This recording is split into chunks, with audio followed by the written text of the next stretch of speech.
तो हेलो बच्चों, नमस्कार। एक बार फिर से आपका स्वागत है अपने यूट्यूब चैनल विनय की पाठशाला में। और आज बच्चों हम लोग इस वीडियो में कंप्लीट करेंगे एक्सरसाइज 4E और ये कक्षा 6 की इकाई 4 सांख्यिकी से ली गई है और ये इस यूनिट की अंतिम एक्सरसाइज है। तो बच्चों देर किस बात की, चलते हैं क्लास में और देखते हैं कि क्या है इस एक्सरसाइज का प्रश्न नंबर 1। तो यहाँ पे एक दंड आरेख बना हुआ है और उसी से संबंधित कुछ प्रश्न दिए गए हैं और इन प्रश्नों के आंसर हमें इस दंड आरेख को देख के बताने हैं। ठीक है, तो दंड चित्रों को देखकर नीचे दिए गए प्रश्नों के उत्तर दीजिए। पहला प्रश्न है कि दंड चित्रों से क्या सूचना प्राप्त हो रही है। तो यहाँ पे देखो, एक तरफ बच्चों की संख्या है, दूसरी तरफ परिवारों की संख्या है। तो सूचना हमें क्या प्राप्त हो रही है? परिवारों में बच्चों की संख्या। ठीक है, आगे दूसरा प्रश्न हमसे कह रहा है कि कितने परिवारों में केवल एक बच्चा है। तो देखो, एक बच्चे के कितने परिवार हैं, ये यहाँ तक आया है 50। तो ये हमारा आंसर हो जाएगा 50। ठीक है, दो बच्चों के कितने हैं? 90। तीन के कितने हैं? 40। चार के कितने हैं? 30। पाँच के कितने हैं? 10 और 20 के बीच में यानी 15 और इसके हैं 5। ठीक है, अब दो बच्चों वाले कितने परिवार हैं? दो बच्चों के कितने हैं? 90 तक गई है लाइन, तो ये हो गए 90। यही हमारा आंसर हो गया। तीसरा प्रश्न कह रहा है कि कितने परिवारों में 3 से कम बच्चे हैं। 3 नहीं कह रहा, 3 से कम, यानी 1 और 2 इन दोनों को जोड़ दें तो कुल संख्या निकल के आएगी 50 धन 90 जोड़ देंगे हो जाएगा 140 परिवार। ठीक है, आगे है 3 से अधिक बच्चे वाले परिवारों की संख्या कितनी है। तो 3 से अधिक यानी 4, 5, 6। तो 4 में कितने हैं? 30। 5 में कितने हैं? 15 और 6 में कितने हैं? 5। जोड़ देंगे तो 15, 5, 20, 20 और 30, 50। यही हमारा आंसर आ जाएगा। ठीक है, अंत में कह रहा है कि सबसे अधिक बच्चों वाले कितने परिवार हैं। तो 1, 2, 3, 4, 5, 6। सबसे अधिक बच्चे कितने हैं? 6। और ये कितने परिवार हैं? 5 तक है ये। तो आंसर हमारा क्या आ जाएगा? 5। ठीक है, तो इस प्रकार से आपने देखा कि प्रश्न नंबर 1 हमारा कंप्लीट हो गया है। तो अब हम लोग चलते हैं इसके अगले प्रश्न यानी प्रश्न नंबर 2 पर। तो बच्चों हमारा यहाँ पर दूसरा प्रश्न दिया गया है कि वर्ष 2002 से 2006 के बीच एक फैक्ट्री द्वारा निर्मित स्कूटियों की संख्या निम्नलिखित सारणी में दी गई है। ठीक है, अब कह रहा है कि इन आंकड़ों को एक दंड आरेख द्वारा प्रदर्शित कीजिए और निम्नांकित प्रश्नों के उत्तर दीजिए। तो हमें दंड आरेख खींचना है, उसके लिए हमने लाइन कर ली है और हमें सीधा सा ड्रॉ करना है। 2002 में 800, यहाँ पे सबसे पहले हम मानेंगे पैमाना। तो पैमाना हमने मान लिया है 1 सेमी बराबर 100 स्कूटी। ठीक है,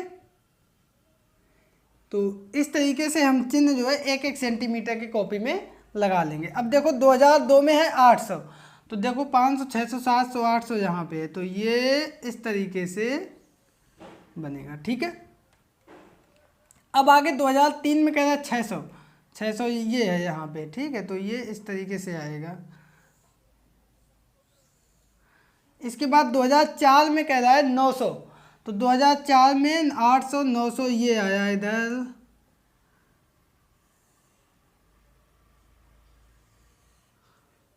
उसके बाद 2005 में कह रहा है 1100, तो ये 1100 ये आ गया। इसके बाद अंत में 2006 में है 1200, तो 2006 में और 1200 हमारा ये है, तो ये आएगा। और इस प्रकार से आपने देखा कि ये दंड आरेख हमारा बनके तैयार हो गया। बहुत आसान प्रश्न है, बस एक बार आपको थोड़ा सा समझना है। तो अब प्रश्नों के उत्तर देख लो। किस वर्ष में सबसे अधिक स्कूटियाँ बनी। तो सबसे ऊंचा दंड आरेख किस वर्ष गया है? 2006 में। तो आंसर यहाँ पे हमारा हो जाएगा 2006 में। इसके बाद है कि किस वर्ष सबसे कम स्कूटियाँ बनी। तो सबसे कम ऊंचा दंड आरेख किस वर्ष है? 2003 में। तो ये आंसर हो जाएगा हमारा 2003 में। और इसी के साथ हमारा ये प्रश्न नंबर 2 कंप्लीट होता है। आई होप कि आप लोग इसको भी बहुत अच्छे से समझ गए होंगे। और अब हम लोग चलते हैं इसके अगले प्रश्न यानी प्रश्न नंबर 3 पर। तो बच्चों हमारा यहाँ पर तीसरा प्रश्न दिया गया है कि नीचे दी गई अंक तालिका के प्राप्तांकों की टैली चिन्ह की सहायता से बारंबारता ज्ञात कीजिए। ये प्राप्तांक है और टैली चिन्ह बना के बारंबारता ज्ञात करनी है। पहले 7 और 9 का दिया गया है। पिछले एक्सरसाइज में एक बार हम आपको बता चुके हैं टैली चिन्ह और बारंबारता का प्रयोग कैसे करते हैं। तो उसी क्रम में देखो 2 अंक दिए हैं 7 के टैली चिन्ह यानी 7 5 बार आया है, 1 2 3 4 5। ठीक है, ये 5 टैली चिन्ह और 5 बारंबारता। उसी प्रकार 9 जो है ये 2 बार आया है, 1 2। ठीक है, तो 2 टैली चिन्ह हो गया और 2 बारंबारता हो गई। इसके नीचे हमें हम लोगों को लिखना है। तो 9 के बाद चलो 8 देख लेते हैं।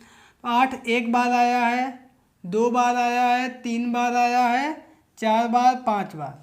तो 1 2 3 4 और 5वां इस तरीके से होता है। तो 8 5 हो गया। ठीक है, अब 8 के बाद 7 9 हो ही गया था। 10 देख लो, 10 1 बार, 2 बार, 2 ही बार है। ठीक है, तो 2 हो गया। ठीक है, इसके बाद देखो 6 देख लो, 6 1 बार, 2 बार, 2 बार, 3 बार, 4 5 6। कितनी बार है? 6 बार। तो 1 2 3 4 5, छठवां अलग, 6 हो गया। इसके बाद 5 देख लो, 5 1 2 3 4, 1 2 3 4। ठीक है, 5 के बाद 4 देख लो, 4 1 बार, 2 बार, 3 बार।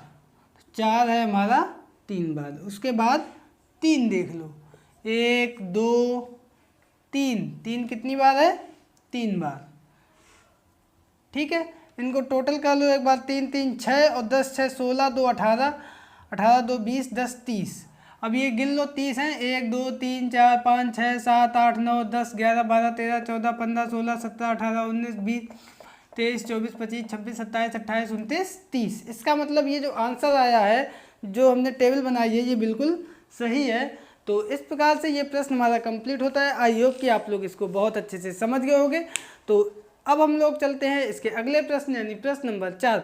तो बच्चों हमारा यहाँ पर चौथा प्रश्न दिया गया है कि अजय के विभिन्न विषयों में प्राप्तांकों का प्रतिशत निम्नवत है। तो हिंदी, अंग्रेजी, गणित, विज्ञान, सामाजिक विषय, इन विषयों के प्राप्तांकों का प्रतिशत दिया गया है और हमें इसका दंड आलेख बनाना है। ठीक है, तो सबसे पहले हम उसके लिए एक पैमाना लेंगे और वो हम यहाँ पे ले लेते हैं 1 सेंटीमीटर बराबर 10%।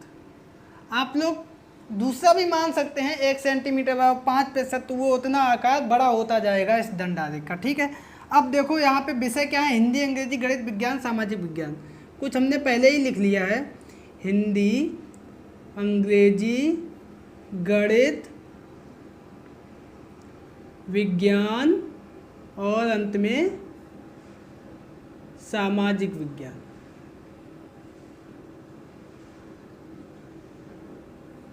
ठीक है, अब कह रहा है कि हिंदी में 35%, तो ये देखो 30 और 5 35 यहाँ पे आएगा।